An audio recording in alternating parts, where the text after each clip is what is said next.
नमस्कार जय Jagannath. आसतु जानिबा आजिर केतेगुड़िए tips health उपरे। पार्टी घा हेउथिले तेबे बेल रस एवं गोलाप जल को मिसई लगांतु, देखिए यह घा को ठंडा रखिबो और शीघ्र भल करिबो।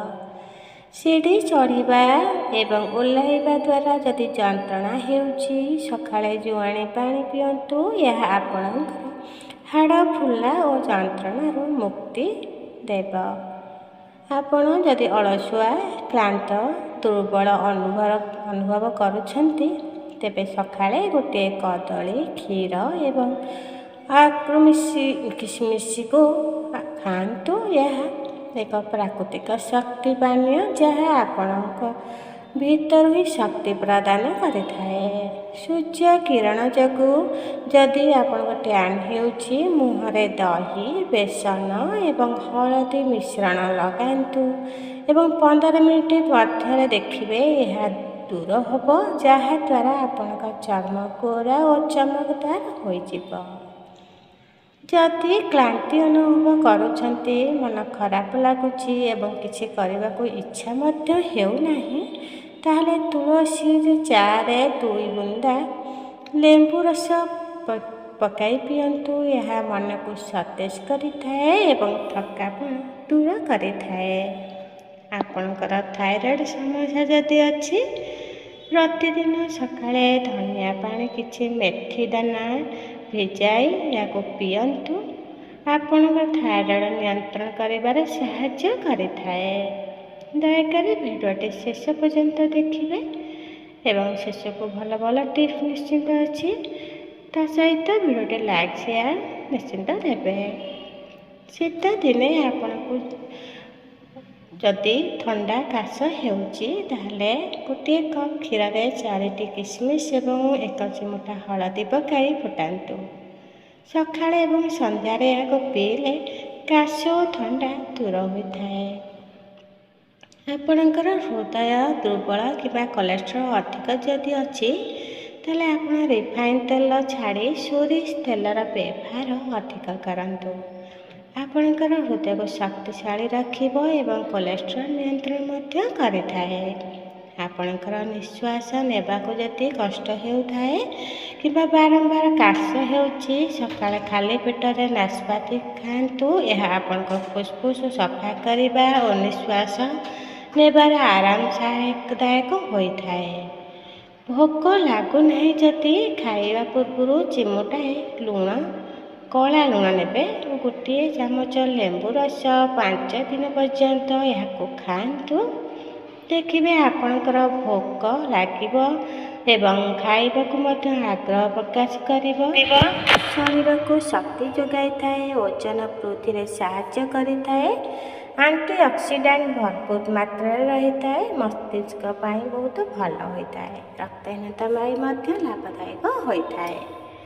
दुर्बल हृदय उच्च रक्तचाप जदि थाए, प्रतिदिन क्षीर रे 1 चामच फ्लैक्सीड मिसाई पियंतु। आपणकर हृदय शक्तिशाली रक्तचाप मध्य कम हो।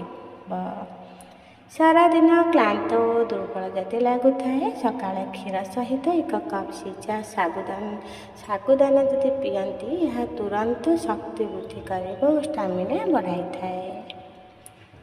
लिवर चर्बी एवं फैटी लिवर समस्या जदि थाए, प्रतिदिन सकाळे कलरा रस पियंतु, जहाँ पेट को चर्बी रे तरले जाई थाए।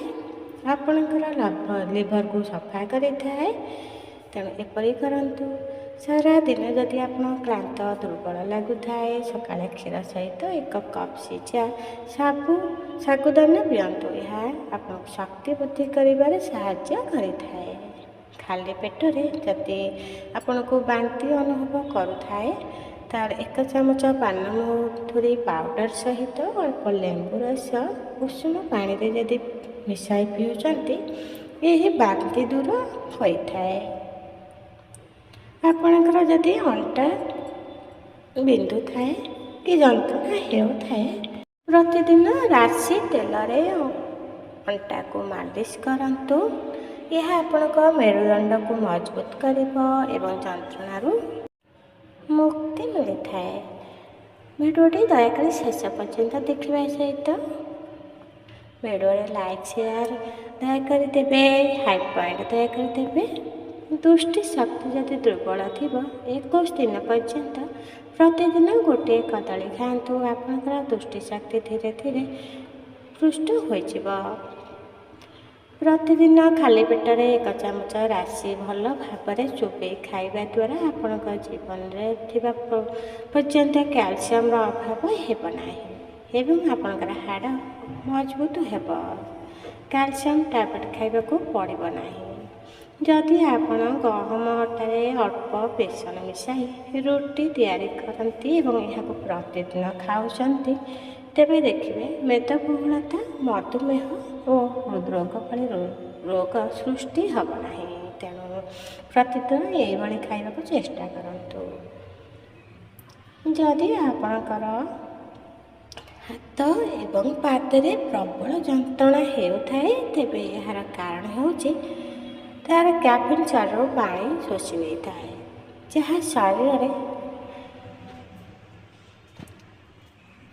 ଏଥିପାଇଁ ଏହି ପ୍ରକାର ଯନ୍ତ୍ରଣା ହୋଇଥାଏ। ଯଦି ଆପଣ ସକାଳେ ଜଳଖିଆରେ ଚୁଡ଼ା ଖାଉଛନ୍ତି, ଏହା ଆପଣଙ୍କର ଶରୀରକୁ ମୋଟାପାଠାରୁ ରକ୍ଷା କରେ ଏବଂ ପୁଷ୍ଟିକର ଅଭାବରୁ ମଧ୍ୟ ଦୂର କରିଥାଏ। ଭେଣ୍ଡି ଏକ ଫାଇବରଯୁକ୍ତ ପରିବା ହୋଇଥାଏ। ଏଥିରେ ଥିବା ଫାଇବର ପାଚନ ତନ୍ତୁ ପାଇଁ ଅତ୍ୟନ୍ତ ଲାଭଦାୟକ ହୋଇଥାଏ। ଏହା ପେଟ ଫୁଲିବା, କୋଷ୍ଠକାଠିନ୍ୟ ଏବଂ ଗ୍ୟାସ୍ ଭଳି ସମସ୍ୟାକୁ ଦୂର କରିଥାଏ। ତେଣୁ ଭେଣ୍ଡିକୁ ପ୍ରତିଦିନ ଖାଦ୍ୟରେ ଆପଣ ସାମିଲ କରନ୍ତୁ। ଭେଣ୍ଡି ଖାଇଲେ ବହୁତ ଭଲ ହୋଇଥାଏ। ତା ସହିତ ଭେଣ୍ଡି ଖାଇବା ଦ୍ୱାରା ଡାଇବେଟିସ୍ ନିୟନ୍ତ୍ରଣ ମଧ୍ୟ ରହିଥାଏ। କଞ୍ଚା ଭେଣ୍ଡି ଖାଆନ୍ତୁ, ଦେଖିବେ ଡାଇବେଟିସ୍ ମଧ୍ୟ ନିୟନ୍ତ୍ରଣରେ ଆସିଥାଏ। ସକାଳେ ଖାଲି ପେଟରେ ହଳଦୀ ପାଣି ପିଇବା ଦ୍ୱାରା ରକ୍ତ ଶୁଦ୍ଧ ହୁଏ, ଯାହାଦ୍ୱାରା ଆପଣଙ୍କ ଚର୍ମ ସୁସ୍ଥ ଓ ଉଜ୍ଜଳ ଦେଖାଯାଇଥାଏ। ସକାଳେ ଗୋଟିଏ ମୁଠା ନାଲି ବୁଟ ଓ ଅଳ୍ପ ଗୁଡ଼ ଯଦି ଖାଇବେ, ଏହାଦ୍ୱାରା ପୁରୁଷମାନଙ୍କର ଦୁର୍ବଳତା, ଶାରୀରିକ ଦୁର୍ବଳତା ଦୂର ହୁଏ, ଶରୀରରେ ସୁସ୍ଥ ରହିଥାଏ, ହିମୋଗ୍ଲୋବିନ୍ ମଧ୍ୟ ବଢ଼ିଥାଏ। 6 ମାସ ମଧ୍ୟରେ ମଧୁମେହ ଦୂର କରିବା ପାଇଁ ଟମାଟୋ ରସ ପିଅନ୍ତୁ। ଗୋଟିଏ କିମ୍ବା 2ଟି ଟମାଟୋ କାଟି ମଞ୍ଜି ବାହାର କରି ଅଳ୍ପ ପାଣି ମିଶାନ୍ତୁ, ସେଗୁଡ଼ିକୁ ଗ୍ରାଇଣ୍ଡିଂ କରନ୍ତୁ। ଧୀରେ ଧୀରେ ଏହାକୁ ପିଅନ୍ତୁ। ଅଧଘଣ୍ଟା ପର୍ଯ୍ୟନ୍ତ କିଛି ଖାଇବେ ନାହିଁ, ଦେଖିବେ ମଧୁମେହ ଦୂର କରିବାର ଏହା ଏକ ଉପାୟ। ମୁହଁକୁ ଯଦି ଆପଣ ଗ୍ଲୋ କରିବାକୁ ଚାହୁଁଛନ୍ତି, ଦହି ସହିତ ଲେମ୍ବୁ ରସ ମିଶାଇ ମୁହଁରେ ମାଲିସ କରିବା ଦ୍ୱାରା ମୁହଁରୁ ମଇଳା କିମ୍ବା ଦାଗ ଥିଲେ ତାହା ଦୂର ହୋଇଯାଇଥାଏ। ଅତ୍ୟଧିକ ଗ୍ୟାସ୍ କିମ୍ବା ଖଟା ଏକୁଡ଼ି ଯଦି ଆସୁଥାଏ, ଯକୃତ ସମସ୍ୟାର ଲକ୍ଷଣ ହୋଇଥାଏ। ଏହାର ଚିକିତ୍ସା ପାଇଁ ପ୍ରତିଦିନ କିସମିସକୁ ରାତିରେ ପାଣିରେ ବତୁରାଇ ସକାଳେ ଏକ ଖାଲି ପେଟରେ ଖାଆନ୍ତୁ, ଦେଖିବେ ଆପଣଙ୍କର ଏସବୁ ସମସ୍ୟା ଦୂର ହେବ। ନମସ୍କାର, ଜୟ ଜଗନ୍ନାଥ। ଆଜିର ଭିଡ଼ିଓ ମୁଁ ଏଇଠି ରଖୁଛି। ଆପଣମାନଙ୍କର ଦିନଟି ଶୁଭମୟ ହେଉ।